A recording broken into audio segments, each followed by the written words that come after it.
Dr. Amos Wilson told us, we have a school system that is based upon the psychology of white children and white people. If we are trying to educate our children in that system, they are bound to fail. The very structure of the educational system itself is based upon a white model, and therefore it has a built-in failure mechanism for Black children, one way or the other. Dr. Bobby Wright told us, in their relationship with the Black race, whites are psychopaths, and their behavior represents an underlying biologically transmitted proclivity with roots deep in their evolutionary history. The psychopath is an individual who is constantly in conflict with other persons or groups. He is unable to experience guilt, is completely selfish and callous, and has a total disregard for the rights of others. One of the best methods that can be used to measure the psychopathic traits of the white race is observing and analyzing their universal overt behaviors and attitudes towards Black people. Psychopaths simply ignore the concept of right and wrong. By ignoring this trait in the white race, the lack of ethical and moral development, Blacks have made and are still making a tragic mistake in basing the worldwide Black liberation movement on moral suasion. It is pathological for Black people to keep attempting to use moral suasion on a people who have no morality, where race is the variable. Acclaimed author Dante King invites you to purchase his book, Diagnosing Whiteness and Anti-Blackness, by going to his website, www.danteking.com, or Amazon, Barnes & Noble, and any other major book retailer.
Toni Morrison told us that the people who practice racism are bereft, that there is something distorted about the psyche.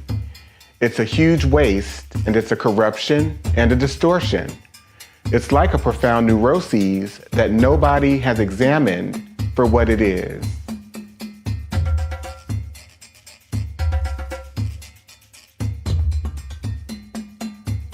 This quote is from Judge William Augustus Hall in a case that he presided over in 1855 concerning a 19-year-old black girl named Celia who was raped by her master, who she later murdered.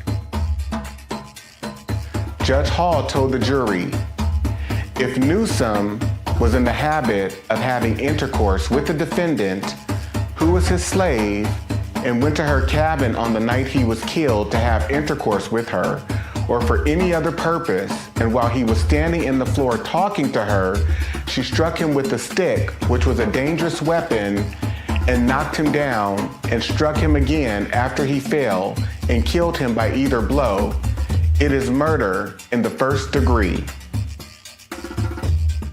The Florida State Supreme Court in 1918 determined what has been said by some of our courts about an unchaste female being a comparatively rare exception is no doubt true where the population is composed largely of the Caucasian race. But we would blind ourselves to actual conditions if we adopted this rule where another race that is largely immoral constitutes an appreciable part of the population. Acclaimed author Dante King invites you to purchase his book, Diagnosing Whiteness and Anti-Blackness, by going to his website, www.danteking.com, or Amazon, Barnes & Noble, and any other major book retailer.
The 1969 Casual Killing Act established, whereas the only law in force for the punishment of refractory servants resisting their master, mistress, or overseer cannot be inflicted upon Negroes, nor the obstinacy of many of them be suppressed by other than violent means, be it enacted and declared by this grand assembly, if any slave resist his master or other by his master's order correcting him, and by the extremity of the correction should chance to die, that his death shall not be accounted a felony, but the master or that other person appointed by the master to punish him be acquitted from molestation, since it cannot be presumed that premeditated malice, which alone makes murder a felony, should induce any man to destroy his own estate.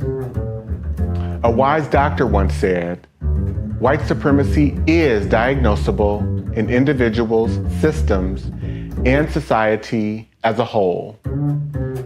Any idea of someone who is fundamentally superior based on race, appearance, wealth, anything is delusional thinking.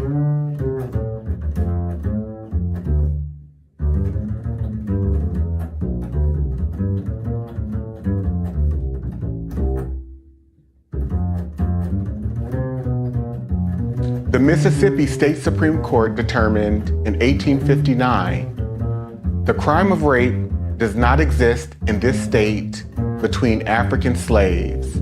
Our laws recognize no marital status as between slaves. Their sexual intercourse is left to be regulated by their owners. The regulations of law as to the white race on the subject of sexual intercourse do not and cannot, for obvious reasons, apply to slaves. Their intercourse is promiscuous, and the violation of a female slave by a male slave would be a mere assault and battery. Acclaimed author Dante King invites you to purchase his book, Diagnosing Whiteness and Anti-Blackness, by going to his website, www.danteking.com, or Amazon, Barnes & Noble, and any other major book retailer.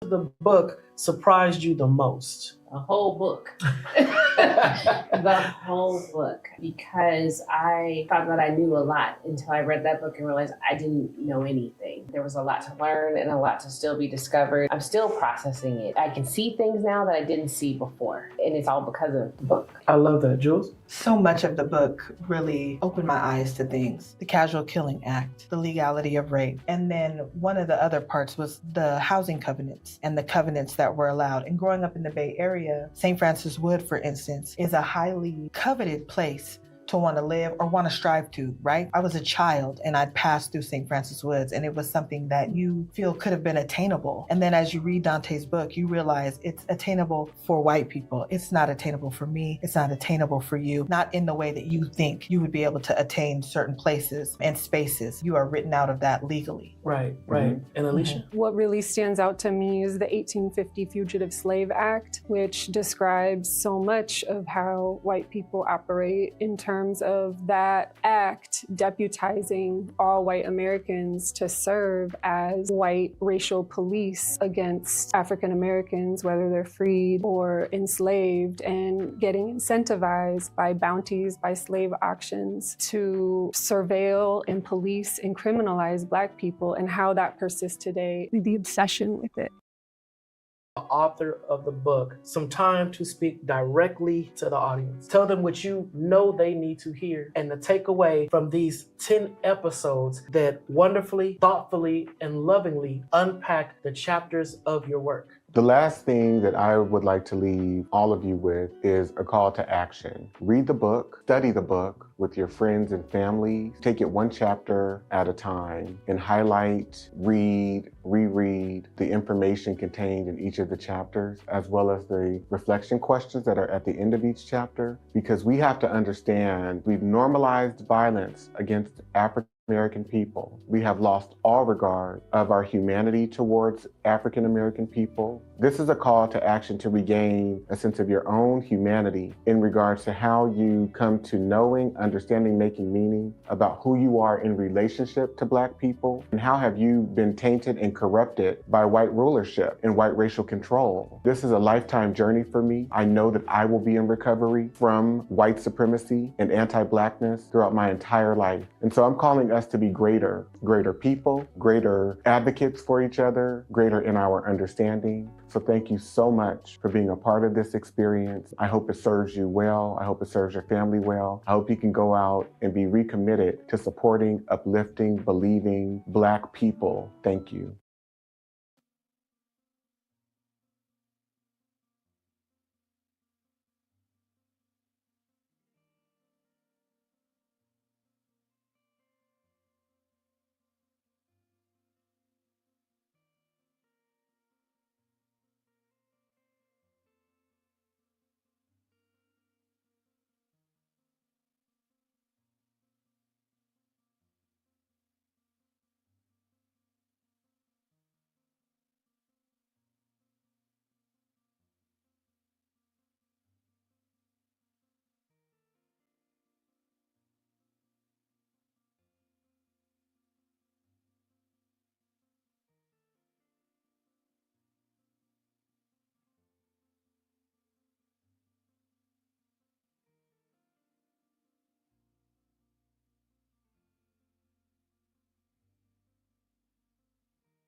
Free. We're not on plantations. We're not indentured servants. Well, that's We're not unfortunate. slaves. Yeah, I know. Yeah.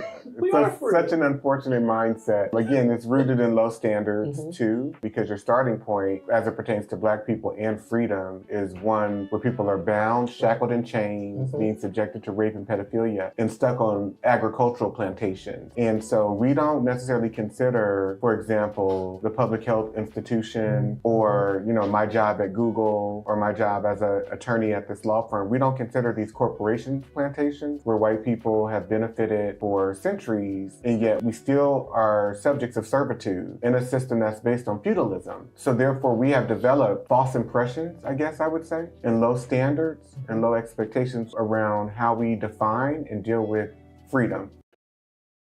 You to just really chime in from your perspective. How has this truly shifted your view of America? I appreciate Dante's definition of a racial terrorist, and that includes white people who are indifferent to the torture of Black people, and just thinking about how all white people are implicated, and thinking about the white mobs and the lynchings and the massacres of hundreds of innocent Black people, whether it's for voting rights or for organizing for farm action, whether it's for any crime that was arbitrarily made up by white people just to torture Black people, and how entire white communities showed up to lynchings, to massacres, as a social activity, as a religious activity, showing up in Sunday church clothes, children smiling at cameras while Black bodies hang from trees burning. I believe that white people have traded in our morality and humanity for white power.